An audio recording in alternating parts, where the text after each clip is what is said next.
অস্ত্রের ঝনঝনানি আর একের পর এক হত্যাকাণ্ডে চট্টগ্রামের রাউজান পরিণত হয়েছে সন্ত্রাসের এক জনপদে। গেল বছরের ৫ই অগাস্টের পর ১৬টি হত্যার ঘটনা ঘটেছে, যার মধ্যে ১১টি নেপথ্যেই রয়েছে রাজনীতি। এছাড়া শতাধিক সংঘর্ষের ঘটনায় পঙ্গুত্ব বরণ করেছে অনেকেই। এসব ঘটনার পেছনে রয়েছে বিএনপির প্রভাবশালী দুই নেতা গিয়াস কাদের চৌধুরী ও গোলাম আকবর খন্দকারের রাজনৈতিক বিভক্তি। গেল মঙ্গলবার চট্টগ্রামে ফিল্মে স্টাইলে মোটরসাইকেলে এসে বিএনপি কর্মী আব্দুল হাকিমকে এলোপাথারি গুলি করে দুষ্কৃতকারীরা। হাসপাতালে নেয়ার পর মৃত্যু হয় তার। নিহত হাকিম বিএনপির সাবেক ভাইস চেয়ারম্যান গিয়াসউদ্দিন কাদের চৌধুরীর অনুসারী হিসেবে পরিচিত। রাউজান যারা হত্যা হচ্ছে প্রত্যেকজন কোনো দলের কোনো না কোনো পোস্ট বহন করে, আর যারা গ্রুপিং বলছে অন্য গ্রুপের আজ পর্যন্ত একটা কর্মীও হত্যা হয়নি।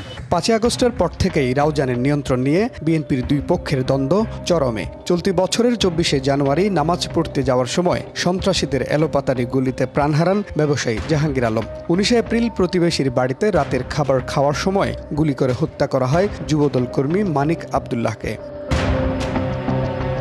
মানিককে হত্যার দুদিন পর ২২শে এপ্রিল দিনে দুপুরে ইব্রাহিম নামে আরেক যুবদল কর্মীকে গুলি করে হত্যা করা হয়। এরপর ৬ জুলাই বোরকা পরে প্রকাশ্যে স্ত্রী সন্তানের সামনে গুলি করে হত্যা করা হয় যুবদল নেতা সেলিমকে।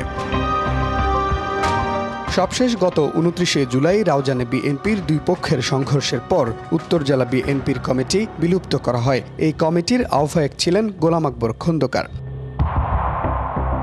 একই সঙ্গে বিএনপির ভাইস চেয়ারম্যান গিয়াসউদ্দিন কাদের চৌধুরীর পদও স্থগিত করে কেন্দ্র। রক্তক্ষয়ী প্রত্যেক ঘটনার পরই চলে পাল্টাপাল্টি দোষারোপ।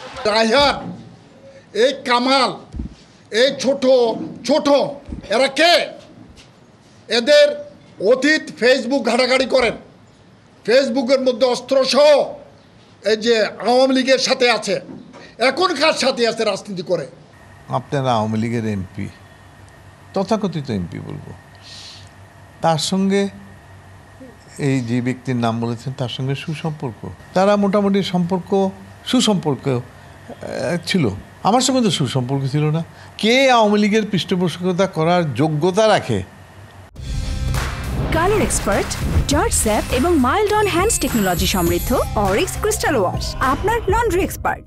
আমি তো নাম ধরতে চাই না। দুই গ্রুপের মধ্যে অন্তত অর্ধশত সংঘর্ষের ঘটনায় ৩০টির বেশি মামলা হলেও ধরাছোঁয়ার বাইরে অস্ত্রধারীরা। রাউজানে প্রতিনিয়ত গোলাগুলির ঘটনা ঘটত।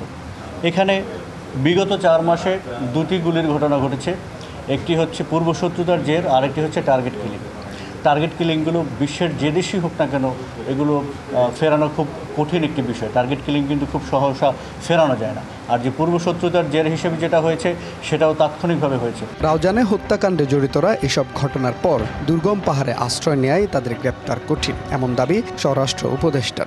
রাউজান, তারপরে আপনার সাতকটিয়া, সাতকানিয়া, এই এলাকাটা হলো আপনার পাহাড় এবং সমতল। দেখেন তো অনেক সময় সন্ত্রাসীরা অপকর্ম করে ওই পাহাড়ের দিকে চলে যায়।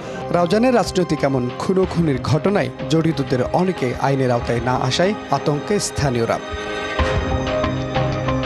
Mujibul Haque, DBC news, Chittagong.